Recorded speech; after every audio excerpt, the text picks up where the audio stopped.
أعوذ بالله من الشيطان الرجيم بسم الله الرحمن الرحيم السلام عليكم ورحمة الله وبركاته મારા મોહતરમ માવિત્રો ભાઈઓ બહેનો તથા પ્યારા બચ્ચાઓ, અલ્લાહ સુબ્હાનહુ વ તઆલાનો મહિનો તેમજ ઉમ્મતે રસૂલ સલ્લલ્લાહુ અલૈહિ વસલ્લમનો મહિનો માહે મુબારક રમદાન આપણા આંગણે આવી પહોંચ્યો છે. હું પણ તમારી સમક્ષ હાજર થયો છું. મને પૂરી ખાતરી છે કે આપ લોકો પણ આ પ્રોગ્રામની રાહ જોઈ રહ્યા હશો.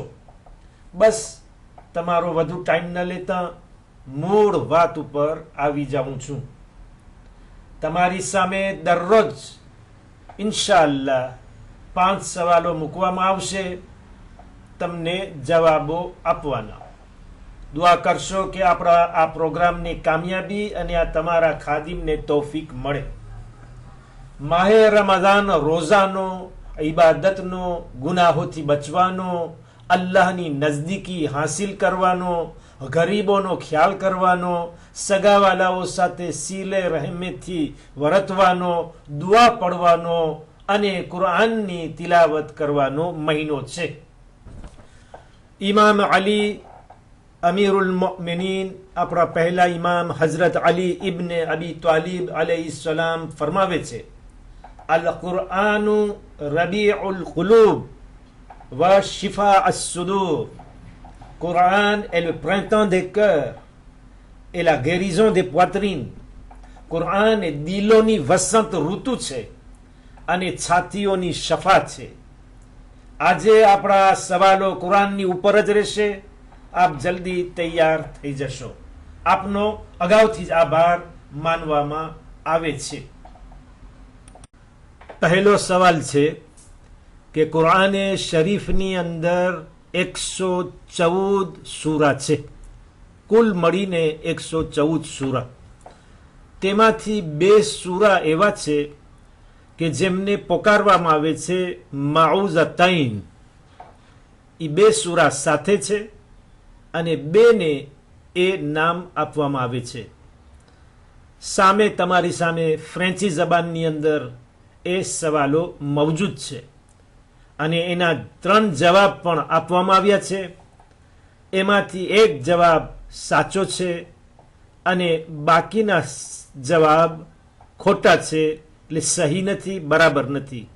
તો એમાંથી કયો જવાબ છે કે જે તમે પસંદ કરો છો અને એ સહી છે, બરાબર છે, ફક્ત તમારી પસંદગી નથી, પણ તે એનો સાચો જવાબ છે. એટલે કે તે અલ ફાતિહા અને અલ ઇખલાસ છે, એટલે અલહમદનો સૂરો અને કુલ હુવલ્લાહનો સૂરો, અથવા તો અલ ફાતિહા અને અલ કદ્ર છે, એટલે કે સૂરે અલહમદ અને સૂરે ઇન્ના અંઝલના છે, અથવા તો તે સૂરે અલ ફલક અને સૂરે વન્નાસ છે. એ 3માંથી કયો જવાબ છે તે તમે બતાવશો.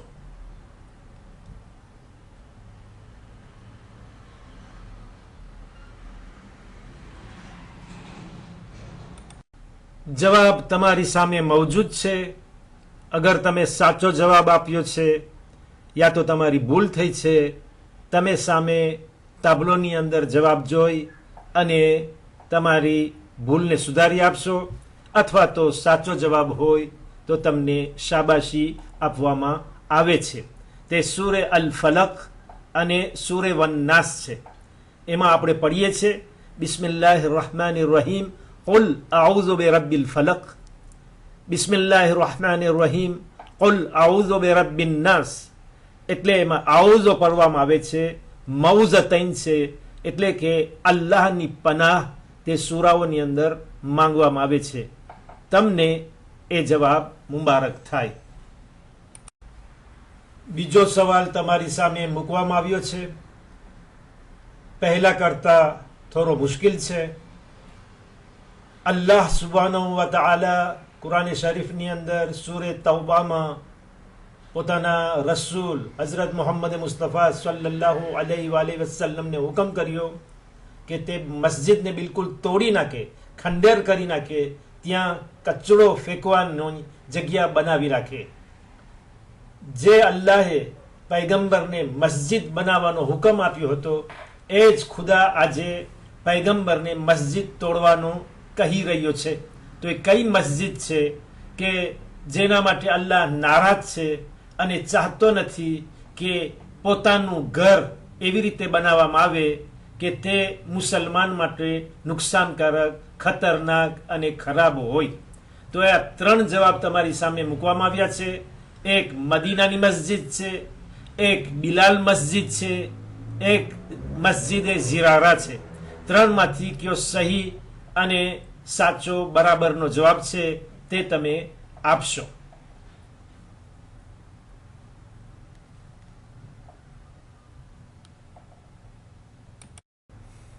જવાબ તમારી સામે મૂકવામાં આવ્યો છે. તમે તમારા જવાબથી સરખામણી કરી લેશો.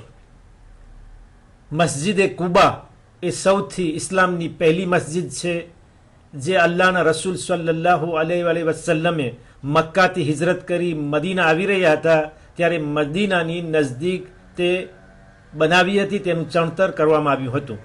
હવે મુનાફિકોએ એવી ચાલ ચલાવી કે મસ્જિદે કુબાની બાજુમાં એક બીજી મસ્જિદ બનાવી, એનું ચણતર કર્યું અને પૈગંબરને તેનું ઉદ્ઘાટન કરવા માટે બોલાવ્યા હતા, જેનું નામ છે મસ્જિદે ઝિરારા. કુરાને શરીફની અંદર સૂરે તૌબામાં એનો જિકર આવી રહ્યો છે કે મુનાફિકોએ આ મસ્જિદ મુસલમાનોને 2 ભાગમાં વહેંચવા માટે, એમાં કુસમ પેદા કરવા માટે, મુસલમાનોની અંદર લડાઈ કરવા માટે આ મસ્જિદ ઊભી કરવામાં આવી હતી. એટલે અલ્લાહને એવી મસ્જિદ પસંદ નથી કે જે ઇસ્લામને બરબાદ કરવાવાળી, મુસલમાનોને બરબાદ કરવાવાળી હોય. જેથી એના રસૂલને હુકમ આપ્યો કે મસ્જિદને તોડી નાખવામાં આવે, ખંડેર કરી નાખવામાં આવે, ત્યાં કચરો ફેંકવાની જગ્યા મુકર્રર કરવામાં આવે, જેને મસ્જિદે ઝિરારા કહેવામાં આવે છે. ત્રીજો સવાલ તમારી સામે આવી ગયો છે. તમે ફ્રેન્ચીમાં તે વાંચી રહ્યા હશો કે કુરાનની અંદર 114 સૂરાઓમાંથી અમુક સૂરાઓ એવા છે કે જેના નામ 1 થી વધુ છે. કોઈનો 1 જ નામ છે, કોઈના 2 છે, કોઈના 3 અથવા એનાથી વધુ નામ છે. જેમાંથી એક સૂરો છે કુરાન શરીફની અંદર જેને કહેવામાં આવે છે અલ વાફિયા. તો જે જવાબ તમારી સામે મૂકવામાં આવ્યા છે એમાંથી તે કયો સૂરો છે કે જેનું નામ અલ વાફિયા છે? શું તે સૂરે અલ ફાતિહા અલ હમ્દનો સૂરો છે? શું તે અલ ઇખલાસ સૂરે કુલ હુવલ્લાહ છે?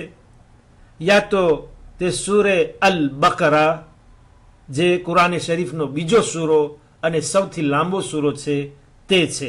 એમાંથી કયો જવાબ સાચો છે તે તમે બતાવશો.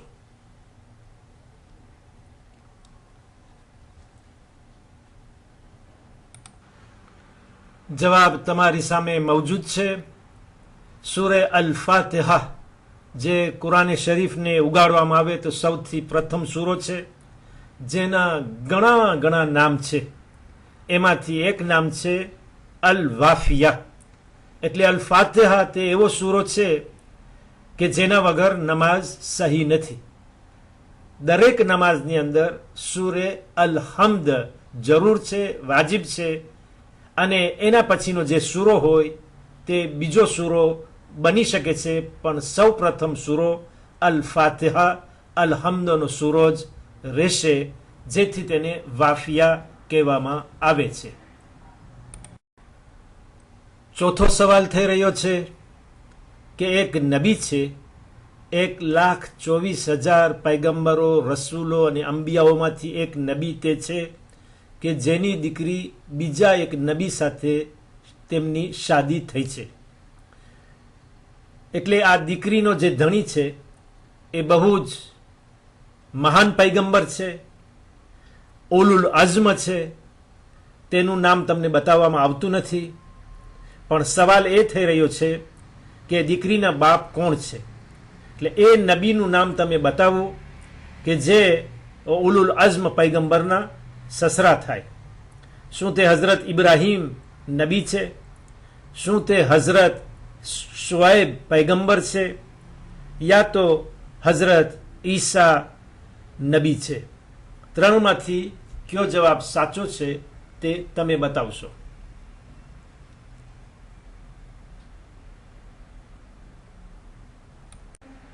તમને વિચાર કરવાનો બહુ જ ઓછો ટાઈમ આપવામાં આવ્યો.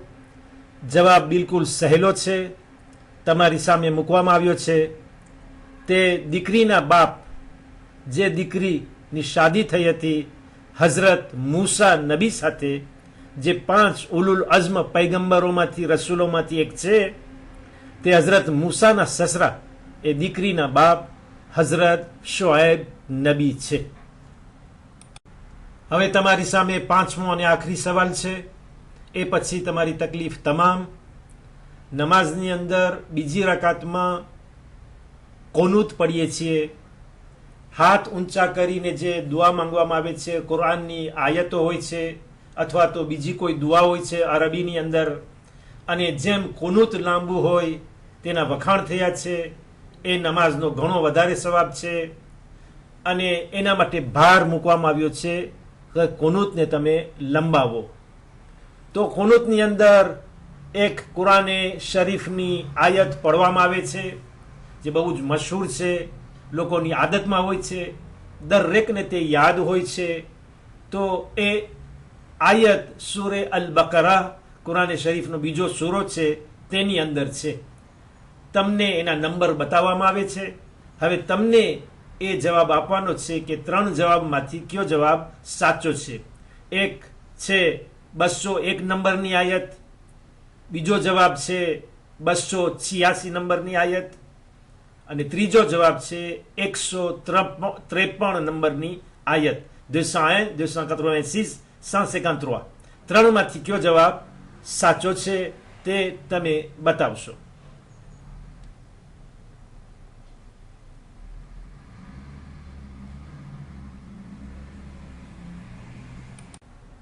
જવાબ તમે સામે વાંચી રહ્યા છો.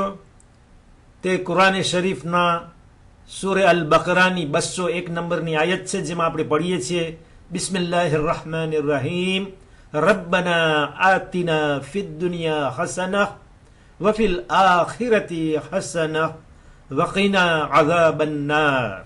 અલ્લાહુમ્મા સલ્લી અલા મુહમ્મદ વ આલી મુહમ્મદ.